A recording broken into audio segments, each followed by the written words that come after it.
നമസ്കാരം, right story ന്യൂസിലേക്ക് എല്ലാവർക്കും സ്വാഗതം. ഇന്ദിരാഗാന്ധിയെയും EMS നമ്പൂതിരിപ്പാടിനെയും ഒരേപോലെ വിറപ്പിച്ച ഒരു കേസ്. ഒരു കാസർഗോഡുകാരന്റെ നിയമ പോരാട്ടം. ഒടുവിൽ വന്നത് ചരിത്രവിധി. കാസർഗോഡുകാരനായ ഒരു മഠാധിപതി കേരളത്തിലെ ആദ്യത്തെ കമ്മ്യൂണിസ്റ്റ് സർക്കാരായ EMSന്റെ കീഴിൽ നടപ്പിലാക്കിയ ഭൂപരിഷ്കരണ നിയമങ്ങൾക്കെതിരെ കോടതിയെ സമീപിക്കുന്നു. ആ കേസ് ഇന്ത്യൻ നീതിന്യായ വ്യവസ്ഥയിൽ വലിയ കോളിളക്കങ്ങൾ സൃഷ്ടിക്കുന്നു.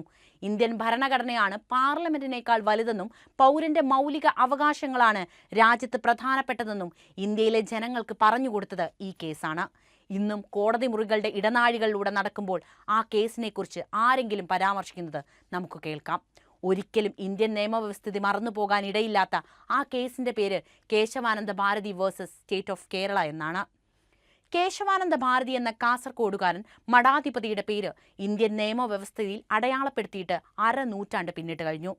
ഇന്ത്യൻ ഭരണഘടനയും നിയമവ്യവസ്ഥയും നിലനിൽക്കുന്ന കാലത്തോളം കേശവാനന്ദ ഭാരതിയുടെ പേരുമുണ്ടാകും. ജനാധിപത്യത്തിന്റെ സ്വരമായി 50 വർഷങ്ങളിലേറെയായി കേശവാനന്ദ ഭാരതി നിയമവ്യവസ്ഥയിൽ സ്ഥാനമുറപ്പിച്ചിട്ട്. പാർലമെന്റിന് മേൽ ഭരണഘടനയുടെ അപ്രമാദിത്വം സ്ഥാപിച്ചെടുത്ത വിധിയായിരുന്നു Kesavananda Bharati versus state of Kerala എന്ന കേസിലേത്. ഭരണഘടനയുടെ അടിസ്ഥാന ഘടനയെ മാറ്റിമറിക്കുന്ന ഭേദഗതികൾ നടപ്പിലാക്കാൻ പാർലമെന്റിന് അധികാരമില്ലെന്ന് ചൂണ്ടിക്കാണിക്കുന്നതായിരുന്നു സുപ്രീം കോടതിയുടെ ആ ചരിത്രവിധി. സർവാധിപത്യത്തിനെതിരെയുള്ള ജനാധിപത്യത്തിന്റെ ശബ്ദമായാണ് 50 വർഷങ്ങൾക്കിപ്പുറവും ഈ കേശവാനന്ദ ഭാരതി കേസ് നിലനിൽക്കുന്നത്. ഇന്നും വാദപ്രതിവാദങ്ങൾ ഉയരുന്ന കോടതി മുറികളിൽ കേശവാനന്ദ ഭാരതി കേസ് പലകുറി ഉയർന്നു കേൾക്കാറുണ്ട്. ഇന്ത്യൻ ഭരണഘടനയുടെ അടിസ്ഥാന തത്വങ്ങളെ തകിടം മറച്ചുകൊണ്ട് ഒരു ഭരണകൂടത്തിനും ഒന്നും ചെയ്യാനാകില്ലെന്ന് ഇന്ത്യൻ ജനതയോട് സംസാരിക്കുന്നതായിരുന്നു ആ ചരിത്രവിധി. ഇന്നും ഇന്ത്യൻ കോടതി മുറികളിൽ ആവർത്തിക്കപ്പെടുന്ന മഠാധിപതിയും ഇന്ത്യൻ ഭരണഘടനയുമായിട്ട് എന്താണ് ബന്ധം? നമുക്ക് നോക്കാം. എന്താണ് കേശവാനന്ദ ഭാരതി കേസ്? കാസർഗോഡ് ജില്ലയിലെ എടനീർ മഠം മഠാധിപതിയായിരുന്നു കേശവാനന്ദ ഭാരതി. 1957 കേരളത്തിൽ ആദ്യമായി കമ്മ്യൂണിസ്റ്റ് പാർട്ടി EMS നമ്പൂതിരിപ്പാടിന്റെ നേതൃത്വത്തിൽ അധികാരത്തിലെത്തിയപ്പോൾ നടപ്പിലാക്കിയ ഭൂപരിഷ്കരണ നിയമപ്രകാരം മഠത്തിന്റെ സ്വത്തുക്കൾ ഏറ്റെടുക്കാൻ സംസ്ഥാന സർക്കാർ തയ്യാറായി.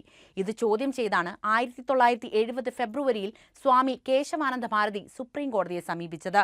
കേസിൽ കേശവാനന്ദ ഭാരതി പരാജയപ്പെട്ടുവെങ്കിലും വാദത്തിനിടെ ഒരു സുപ്രധാന പ്രശ്നം ഉയർത്തിക്കൊണ്ടുവരാൻ കേശവാനന്ദ ഭാരതിയുടെ അഭിഭാഷകനായ നാണി A പാൽക്കിവാലയ്ക്ക് സാധിച്ചു. ഈ ചോദ്യങ്ങളാണ് അന്നത്തെ ചീഫ് ജസ്റ്റിസ് SM സിക്രിയുടെ നേതൃത്വത്തിലുള്ള 13-അംഗ ബെഞ്ചിന് മുൻപാകെ എത്തുന്നത്. ഭരണഘടനയുടെ ആത്മാവായ മൗലികാവകാശങ്ങൾ എടുത്തുകളയുന്ന ഭേദഗതികൾ നടപ്പിലാക്കാൻ പാർലമെന്റിന് അനുവാദമില്ലെന്ന് ഗോലഖ്നാഥ് വേഴ്സസ് സ്റ്റേറ്റ് ഓഫ് പഞ്ചാബ് കേസിൽ സുപ്രീം കോടതി വിധിച്ചിരുന്നു. ഈ വിധിയുടെ പരിശോധന കൂടിയായിരുന്നു കേശവാനന്ദ ഭാരതി കേസ്. ചരിത്രവിധി എന്താണെന്ന് പറയാം.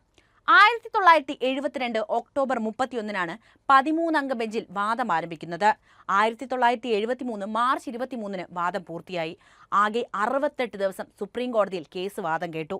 ഇത്രയും ദീർഘമായ വാദം ഒരു കേസിലും അതിനു മുൻപോ ശേഷമോ ഉണ്ടായിട്ടില്ല. 1973 ഏപ്രിൽ 24-ന് സുപ്രീം കോടതി ചരിത്രവിധി പുറപ്പെടുവിച്ചു. 13-അംഗ ബെഞ്ചിൽ ചീഫ് ജസ്റ്റിസ് SM സിക്രി ഉൾപ്പെടെ 7 പേർ 708 പേജുകൾ വരുന്ന വിധിന്യായത്തിൽ ഭരണഘടനയുടെ അടിസ്ഥാന ഘടനയെ മാറ്റിമറിക്കുന്ന ഭേദഗതികൾ കൊണ്ടുവരാൻ പാർലമെന്റിന് അധികാരമില്ലെന്ന വിധി എഴുതി ചേർത്തു. പിന്നീട് ചീഫ് ജസ്റ്റിസായ AN റേ ഉൾപ്പെടെയുള്ള 6 പേർ പാർലമെന്റിന്റെ അധികാര പരിധികൾ ഇല്ലാത്തതാണെന്ന ന്യൂനപക്ഷ വിധിയും എഴുതി. ഇന്ദിരാഗാന്ധിയെ വെല്ലുവിളിച്ച വിധിയാണെന്ന് പറഞ്ഞല്ലോ, അതെന്താണ്? ഇന്ത്യ എന്നാൽ ഇന്ദിര എന്ന മുദ്രാവാക്യം ഇന്ത്യയിൽ അലയടിക്കുന്ന കാലത്താണ് കേശവാനന്ദ ഭാരതി കേസിൽ വിധി വരുന്നത്. പ്രധാനമന്ത്രി ഇന്ദിരാഗാന്ധിയുടെ സർക്കാരും സുപ്രീം കോടതിയും നിരന്തരം കേസുകൾ നടക്കുമ്പോഴാണ് കേശവാനന്ദ ഭാരതി കേസ് സുപ്രീം കോടതിയിലെത്തുന്നത്. ബാങ്കുകളുടെ ദേശസാൽക്കരണം, പ്രിവ്യൂ പാഴ്സ് റദ്ദാക്കൽ തുടങ്ങിയ കേന്ദ്ര സർക്കാർ നടപടികൾ സംബന്ധിച്ച് കേസുകൾ നടക്കുന്ന സാഹചര്യത്തിലാണ് ഇന്ദിരാഗാന്ധിയുടെ സ്വേച്ഛാധിപത്യത്തെ എതിർത്തുകൊണ്ട് അതിനെ ചോദ്യം ചെയ്തുകൊണ്ട് കേശവാനന്ദ ഭാരതി കേസിലെ സുപ്രധാന വിധി വന്നത്. ഇന്ദിരയുടെ സർക്കാർ നടപ്പിലാക്കിയ പല നിയമങ്ങളും ചോദ്യം ചെയ്യാൻ സാധാരണക്കാരനെ പ്രാപ്തരാക്കിയതുപോലും ഈ സുപ്രധാന വിധിയാണ്. എത്ര വലിയ ഭൂരിപക്ഷമുണ്ടെങ്കിലും മൗലികാവകാശങ്ങളും നിയമനിർമ്മാണങ്ങളിൽ പുനഃപരിശോധിക്കാനുള്ള കോടതികളുടെ അധികാരവും ഉൾപ്പെടെയുള്ള ഭരണഘടനയുടെ അടിസ്ഥാന ഘടനയും സുപ്രധാന അനുച്ഛേദങ്ങളും മാറ്റിമറിക്കുന്ന നിയമ ഭേദഗതികൾ കൊണ്ടുവരാനും ഒരു സർക്കാരിനും കഴിയാതെയായി. അടിയന്തരാവസ്ഥ കാലത്ത് കൊണ്ടുവന്ന ജനാധിപത്യത്തിന്റെ നിലനിൽപ്പ് തന്നെ അപകടത്തിലാക്കുന്ന നിരവധി ഭരണഘടനാ ഭേദഗതികൾ പിന്നീട് സുപ്രീം കോടതി അസാധുവാക്കിയത് കേശവാനന്ദ ഭാരതി വിധിയുടെ അടിസ്ഥാനത്തിലായിരുന്നു. പ്രധാനമന്ത്രി, രാഷ്ട്രപതി, ഉപരാഷ്ട്രപതി, സ്പീക്കർ തുടങ്ങിയവരുടെ തെരഞ്ഞെടുപ്പ് കോടതിയിൽ ചോദ്യം ചെയ്യുന്നത് വിലക്കുന്ന ഭരണഘടനയുടെ 39ാം ഭേദഗതിയും പ്രധാനമന്ത്രി, രാഷ്ട്രപതി, ഉപരാഷ്ട്രപതി, സ്പീക്കർ തുടങ്ങിയവർക്കെതിരെ സിവിലോ ക്രിമിനലോ ആയ കേസുകൾ അവരുടെ ഭരണകാലത്തോ അതിനുശേഷമോ രജിസ്റ്റർ ചെയ്യാൻ പാടില്ലെന്ന 41ാമത്തെ ഭേദഗതിയും ഏറ്റവും വിവാദമായ പാർലമെന്റിന്റെ ഭരണഘടനാ ഭേദഗതി ചോദ്യം ചെയ്യാൻ കോടതികൾക്ക് അധികാരമില്ലെന്ന 42ാമത്തെ ഭേദഗതിയും സുപ്രീം കോടതി റദ്ദാക്കിയത് ഭരണഘടനയുടെ അടിസ്ഥാന ഘടനയ്ക്ക് വിരുദ്ധമാണെന്ന് ചൂണ്ടിക്കാണിച്ചുകൊണ്ടായിരുന്നു. മാത്രവുമല്ല, അടിയന്തരാവസ്ഥയിൽ ഇന്ദിരാഗാന്ധി നടപ്പിലാക്കിയ പല നിയമങ്ങളും കോടതി അസാധുവാക്കിയത് ഈ വിധിയുടെ പശ്ചാത്തലത്തിലുമാണ്. കേശവാനന്ദ ഭാരതി വിധിയോട് അന്ന് കേന്ദ്രം ഭരിച്ചിരുന്ന ഇന്ദിരാഗാന്ധി അങ്ങേയറ്റം പ്രതികാര ബുദ്ധിയോടെയാണ് പ്രതികരിച്ചത്. ഭൂരിപക്ഷ വിധി എഴുതിയ 3 ജഡ്ജിമാർക്ക് ചീഫ് ജസ്റ്റിസ് പദവി കേന്ദ്രം ഇന്ത്യ നിഷേധിച്ചു. ഭൂരിപക്ഷ വിധി എഴുതിയ 3 ജഡ്ജിമാർക്ക് ചീഫ് ജസ്റ്റിസ് പദവി കേന്ദ്രം പിന്നീട് നിഷേധിച്ചു. ഏറ്റവും മുതിർന്ന ജഡ്ജിയെ ചീഫ് ജസ്റ്റിസ് ആക്കുന്ന കീഴ്വഴക്കം ലംഘിക്കാൻ ഇന്ദിരാഗാന്ധി സർക്കാരിന് മടിയുണ്ടായില്ല. ഭൂരിപക്ഷ വിധികർത്താക്കളെ പൂർണ്ണമായും അവഗണിച്ച് ന്യൂനപക്ഷ വിധി എഴുതിയ ജസ്റ്റിസ് അജിത് നാഥ് റേയെ പിന്നീട് ചീഫ് ജസ്റ്റിസായി നിയമിച്ചത് ഇന്ത്യ കണ്ടതാണ്. ജനാധിപത്യത്തിലെ കറുത്ത ദിനമെന്നായിരുന്നു നിയമലോകം ഈ ദിനത്തെ വിശേഷിപ്പിച്ചതുപോലും.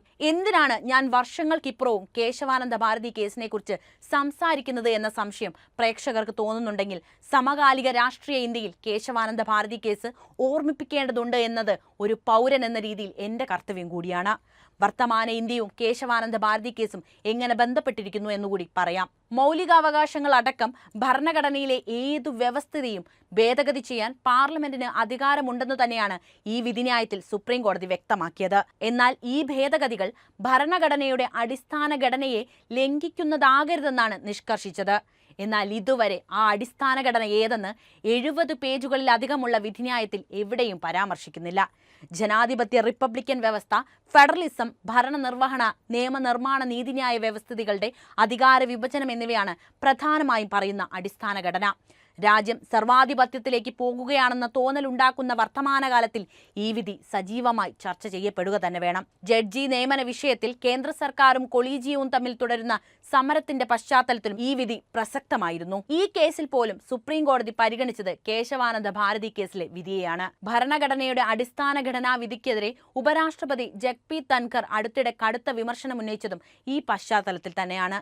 സാമൂഹിക നീതി ഉറപ്പാക്കാൻ ലക്ഷ്യമിട്ട് രാജ്യം നടപ്പിലാക്കുന്ന സംവരണ നടപടികളെ അട്ടിമറിച്ചുകൊണ്ടായിരുന്നു കേന്ദ്ര സർക്കാരിന്റെ സംവരണ ഭേദഗതി നിയമവും.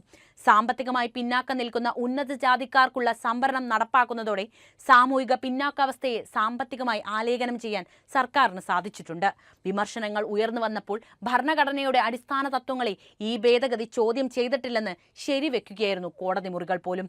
ഫെഡറലിസം അടിസ്ഥാന തത്വമായി നിലനിൽക്കുമ്പോഴും സംസ്ഥാനങ്ങളുടെ അവകാശങ്ങൾക്കുമേൽ കേന്ദ്രം കൂടുതൽ നിയന്ത്രണങ്ങൾ കൊണ്ടുവരികയാണെന്ന വിമർശനം ഉയരുമ്പോഴും കേശവാനന്ദ ഭാരതി കേസും വിധിയും കൂടുതൽ പ്രസക്തമാകുകയാണ്. അടുത്ത കാലത്തായി നടപ്പിലാക്കുമെന്ന് പറഞ്ഞ 1 നേഷൻ 1 ഇലക്ഷനും ഈ ഫെഡറലിസത്തിനെ ചോദ്യം ചെയ്തിട്ടുള്ളതാണ്. ഈ ഒരു സാഹചര്യത്തിലാണ് കേശവാനന്ദ ഭാരതി കേസ് ഓർമ്മിപ്പിക്കപ്പെടേണ്ടത്. ഇന്ത്യൻ ഭരണഘടനയും നിയമവ്യവസ്ഥയും നിലനിൽക്കുന്ന കാലത്തോളം വരെ കേശവാനന്ദ ഭാരതി ഓർമ്മിപ്പിക്കപ്പെടുക തന്നെ ചെയ്യും.